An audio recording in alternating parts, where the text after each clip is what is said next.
Hey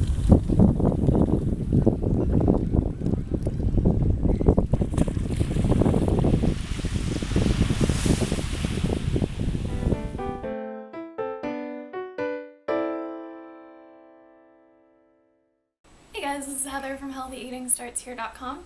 So Phil and I have been traveling around Peru and having an awesome time, and we've been having some great meals, as I've shown you a few of them in restaurants. But one of the difficulties we've been finding is finding our usual sources of protein while we go.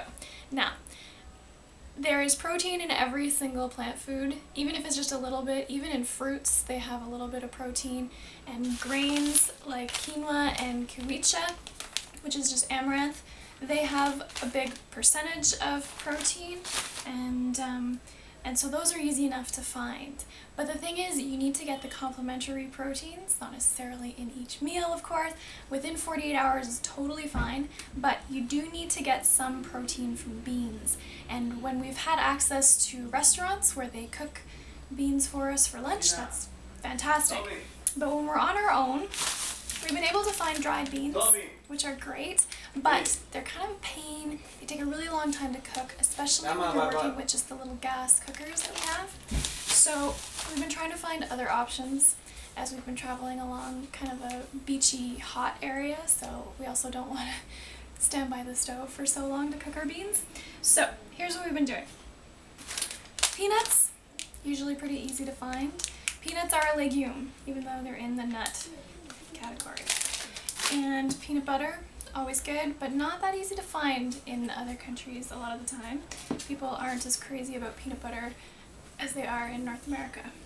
And then a really cool thing we found were some dehydrated fava beans that Phil has been quite enjoying, and they have a little bit of salt on them, so they taste yummy. They're really dry though, so you have to have them with some moisture. I like to have them with cucumber slices.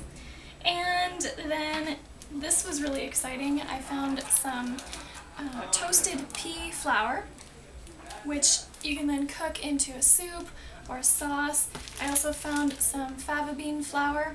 So this is a really quick way to get some legumes.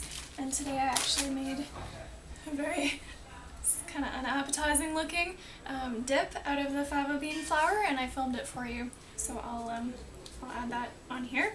And then one last thing I picked up in a grocery store very quickly was some soy powder, which soy tends to give me really bad gas, so I haven't been having it.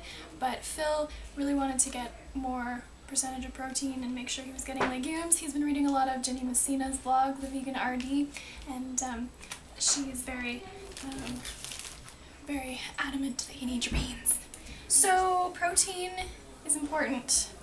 I know a lot of vegans get flack for not getting enough, and we always try to say, oh, it's easy to get enough protein on a vegan diet, and it is, but you have to be conscious of getting different types of protein, and even when you're traveling, you need to make sure you get those beans. So that's it. I'll show you my recipe for this fabulous, even though it doesn't look that great, fava bean dip. Tastes really yummy, promise.